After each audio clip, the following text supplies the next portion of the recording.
Saúde Mental em Pauta, psiquiatra Dr. Mauro Garcia. Hoje eu vim falar um pouquinho para vocês sobre as características de um transtorno bipolar. Transtorno afetivo bipolar, temos tipo 1, tipo 2 e hoje em dia também consideramos a questão do espectro bipolar. É uma doença muito complexa, isso porque na doença existem fases de hipomania ou mania e também fases de depressão. As fases de hipomania e mania são mais dirigidas a uma ativação do sistema nervoso central. Características como imediatismo, impulsividade, muitas vezes euforia, aumento de atenção dirigida a algum objetivo específico. Então, por exemplo, um novo projeto, tem uma nova criatividade em algo específico e fica muito naquilo, até que em um certo momento perde aquele interesse e acaba mudando para outra coisa. Juntamente com esses sintomas, comumente traz desregulação do sono, muitas vezes com redução da necessidade de sono, o indivíduo passa a dormir menos nessas fases. É muito comum também um sentimento de grandiosidade, de uma supervalorização pessoal. Essa é uma fase mais da ativação do transtorno bipolar, em que muitas vezes passa desapercebido, né? Porque muitas vezes as pessoas identificam pensando que é uma característica da personalidade daquele indivíduo. No entanto, a doença, como é composta também por episódios depressivos, em outras fases o paciente vai realmente trazer características de depressão no nosso consultório, como por exemplo anedonia, que é dificuldade em prazer nas coisas, fadiga, prostração, negativismo, muitas vezes uma desregulação de sono e apetite, sentimento de inutilidade, dificuldade de concentração.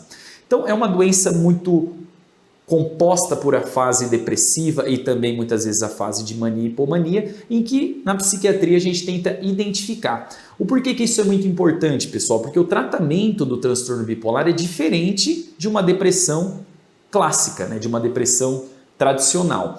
Os pacientes com transtorno bipolar devem utilizar estabilizadores de humor, tanto para prevenir as fases de hipomania e mania, quanto também tentar a prevenção de fases depressivas. Tá? A doença muitas vezes ela não começa muito precoce, a gente percebe que na maior parte das vezes a criança ou adolescente inicialmente apresenta sinais de ansiedade ou mesmo de TDAH, depois na adolescência, adulto jovem começa a ter algumas mudanças de humor e muitas vezes, na maior parte das vezes, dos 18 aos 22, 23 anos, o paciente começa a ter os seus primeiros episódios de oscilação de humor, seja de uma mania ou hipomania ou de uma depressão. Quando a gente fala em hipomania, a gente se refere ao bipolar do tipo 2. E quando a gente fala em mania, bipolar do tipo 1.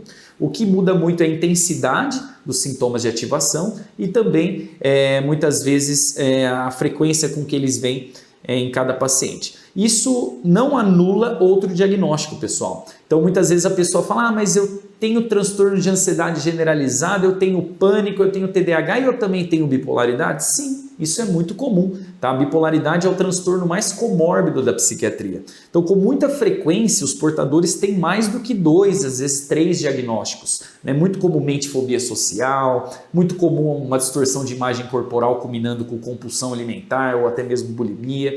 Muito comum o uso de substância química em exagero, um padrão de dependência com mais facilidade. Então essas características, uma não anula a outra, mas o que é muito importante entender é que é crucial o tratamento da bipolaridade, pois essas comorbidades citadas anteriormente, elas ficam em segundo plano. O primeiro é a estabilização de humor desse paciente, que por consequência vai acabar reduzindo ali a intensidade e as outras comorbidades psiquiátricas, tá pessoal? Então por hoje foi isso e até uma próxima dica.